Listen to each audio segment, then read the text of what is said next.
ಇಲ್ಲ ಸರ್, ದೇವೇಗೌಡರು ನಮ್ಮ ಜನಾಂಗದ ಹಿರಿಯ ಮುತ್ಸದ್ದಿಯವರು ಮಾಜಿ ಪ್ರಧಾನಿಗಳು, ಈ ಕರ್ನಾಟಕ ರಾಜ್ಯದ ಮಾಜಿ ಪ್ರಧಾನಿಗಳು ಮಾಡಿರೋದು ವೈಯಕ್ತಿಕ, ಅದು ತನಿಖೆ ಆಗಬೇಕು.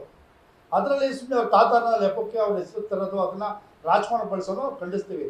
ಇವಾಗ ಕುಮಾರನಹಳ್ಳಿ ಉಪ್ಪಿಂದ ನೀರು ಕುಡಿಬೇಕಂದ್ರೆ ಪ್ರಜೆಯವರು ತಪ್ಪು ಮಾಡಿದರೆ ನ್ಯಾಯ ಇದೆ, ಅದಕ್ಕೇನು ಬೇಕು ಕಾನೂನು ಕ್ರಮ ತಗೋತಾರೆ. ನಿರಪರಾಧಿ ಅಂದರೆ ನಿರಪರಾಧಿ ಆಗ್ತಾರೆ. ಅದಕ್ಕೋಸ್ಕರ ಸುಮ್ಮನೆ ದೇವೇಗೌಡರು ಮೊಮ್ಮಗ ಅವ್ರು ಏನೋ ಒಂದು ಹೇಳ್ಕೊಂಡು ರಾಜಕಾರಣವಾಗಿ ಅದನ್ನು ಸುದ್ದಿ ಮಾಡ್ಬೋದು ಅನ್ನೋದು ನಮಗೆ ಮನ್ಸಿಗೆ ನೋವಾಗಿದೆ ಅಷ್ಟೇ.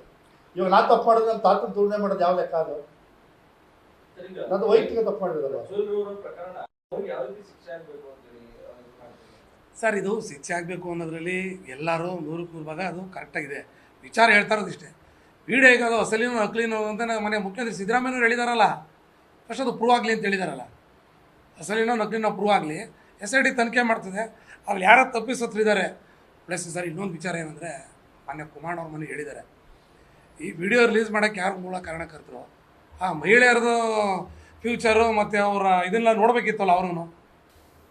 ಆ ವಿಡಿಯೋ ಸರ್ ಯಾರ ಮುಖನೂ ಬ್ಲರೂ ಮಾಡಿಲ್ಲ ಪಾಪ. ನಾವು ಅದು ಮೇನ್ ಅಲ್ಲ ಸರ್. ಹೌದು ಸರ್, ಆಗಲೇಬೇಕದು.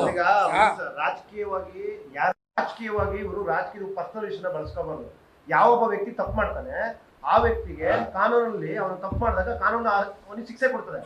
ಅವನಿಗೆ ತಪ್ಪು ಮಾಡಿದ ಮಟ್ಟ ಅವ್ರ ಅಪ್ಪಂಗೋ ಅವ್ರ ಹೆಂಡತಿಗೋ ಅವ್ರ ಮಕ್ಕಳಿಗೋ ಶಿಕ್ಷೆ ಕೊಡೋದು ಇದೆಯಾ? ಯಾವ ಥರ ಆ ಥರದ್ರಲ್ಲಿ ಯಾವುದೇ ರೀತಿಯ ರಾಜಕೀಯ ಬಳಸ್ಕೋಬಾರ್ದು. ಇವರು ರಾಜಕಾರಣ ಮಾಡುವಾಗ ಅವ್ರವ್ರ ಕೆಲಸ ಕಾರ್ಯಗಳನ್ನ ಮಾಡ್ಕೊಳ್ಳಿ, ಅವ್ರವ್ರ ಕೆಲಸ ಮಾಡ್ಕೊಂಡು ಹೋಗ್ಲಿ.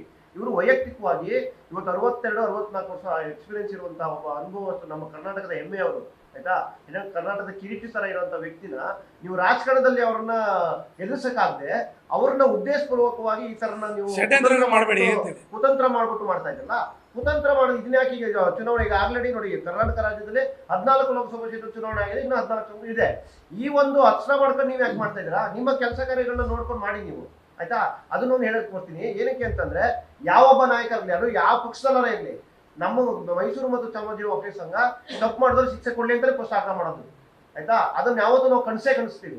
ಆದ್ರೆ ಇವತ್ತು ಸರ್ಕಾರ ಏನ್ ಮಾಡಿದೆ, SIT ವಹಿಸಿದೆ, ಸತ್ಯಾಸತ್ಯತೆ ಹೊರಗಡೆ ಬರುತ್ತೆ. ಹೊರಗಡೆ ಬಂದ್ಮೇಲೆ ಖಂಡಿತ ಅವ್ರಿಗೆ ಶಿಕ್ಷೆ ಕೊಡ್ಲಿ ಅಂತ ನಾವು ಒತ್ತಾಯಿಸ್ತಾ ಮಾಡ್ತೀವಿ. ನಾವು ನಮ್ಮ ಸಮಾಜದಲ್ಲಿ ತಪ್ಪು ನಾವು ಸಮರ್ಸ್ಕೊಳ್ಳಲ್ಲ, ಅವ್ರಿಗೆ ಶಿಕ್ಷೆ ಕೊಡ್ಲಿ ಅಂತ ಮಾಡ್ತೀವಿ.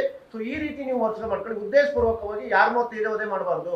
ಅವರ ಕೊಡುಗೆ ಅಪಾರವಾಗಿರುತ್ತೆ. ಅವ್ರು ಮಾಡಿದಾಗ ಅವ್ರನ್ನ ಶಿಕ್ಷೆ ಕೊಡಿ ಅಂತ ನಮ್ಮ ಒತ್ತಾಯ. ನ್ಯೂಸ್ ಫಸ್ಟ್, ನಿರ್ಭೀತಿಯಿಂದ ನಿಮ್ಮ ಪರವಾಗಿ.